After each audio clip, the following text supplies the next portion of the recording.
The coronavirus can stay aloft for hours in tiny droplets in stagnant air, infecting people as they inhale, mounting scientific evidence suggests. This risk is highest in crowded indoor spaces with poor ventilation, and may help explain superspreading events reported in meatpacking plants, churches and restaurants. It's unclear how often the virus is spread via these tiny droplets, or aerosols, compared with larger droplets that are expelled when a sick person coughs or sneezes, or transmitted through contact with contaminated surfaces, said Lindsay Marr, an aerosol expert at Virginia Tech.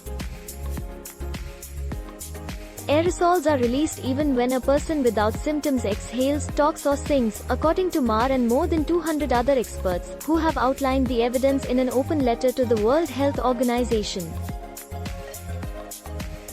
What is clear, they said, is that people should consider minimizing time indoors with people outside their families.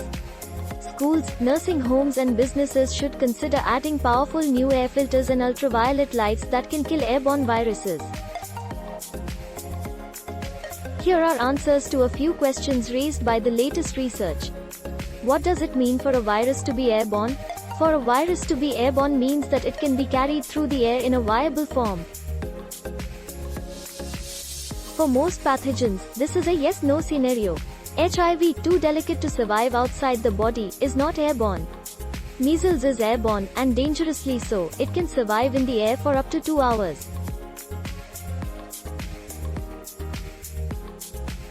For the coronavirus, the definition has been more complicated. Experts agree that the virus does not travel long distances or remain viable outdoors. But evidence suggests it can traverse the length of a room and, in one set of experimental conditions, remain viable for perhaps 3 hours. How are aerosols different from droplets? Aerosols are droplets, droplets are aerosols. They do not differ except in size. Scientists sometimes refer to droplets fewer than 5 microns in diameter as aerosols. By comparison, a red blood cell is about 5 microns in diameter, a human hair is about 50 microns wide. Closing parenthesis.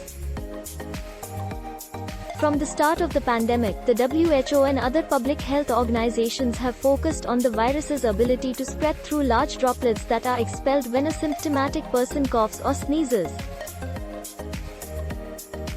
These droplets are heavy, relatively speaking, and fall quickly to the floor or onto a surface that others might touch.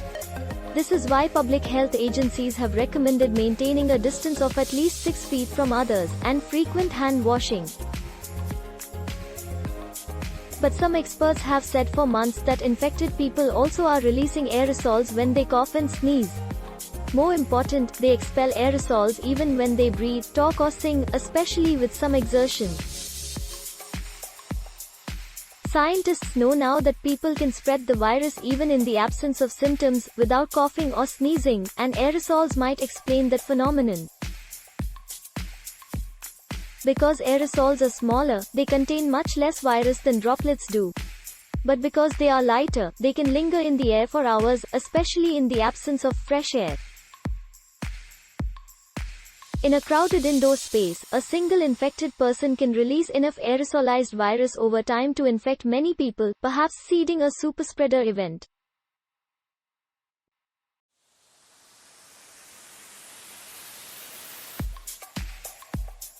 For droplets to be responsible for that kind of spread, a single person would have to be within a few feet of all the other people, or to have contaminated an object that everyone else touched. All that seems unlikely to many experts. I have to do too many mental gymnastics to explain those other routes of transmission compared to aerosol transmission, which is much simpler, Marr said.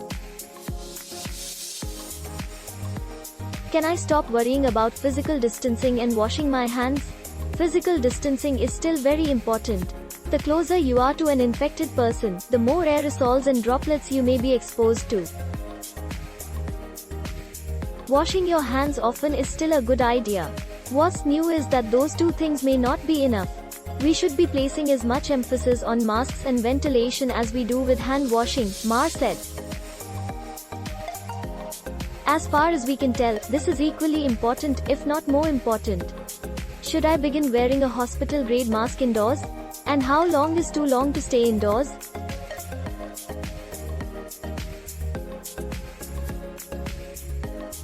Healthcare workers may all need to wear N95 masks, which filter out most aerosols. At the moment, they are advised to do so only when engaged in certain medical procedures that are thought to produce aerosols. For the rest of us, cloth face masks will still greatly reduce risk as long as most people wear them. At home, when you're with your own family or with roommates, you know to be careful, masks are still not necessary. But it is a good idea to wear them in other indoor spaces, experts said. As for how long is safe, that is frustratingly tough to answer. A lot depends on whether the room is too crowded to allow for a safe distance from others and whether there is fresh air circulating through the room. What does airborne transmission mean for reopening schools and colleges? This is a matter of intense debate. Many schools are poorly ventilated and are too poorly funded to invest in new filtration systems. Thanks for watching my video. Please hit like button and subscribe my channel. Also press the bell icon for future video notifications. Bye bye.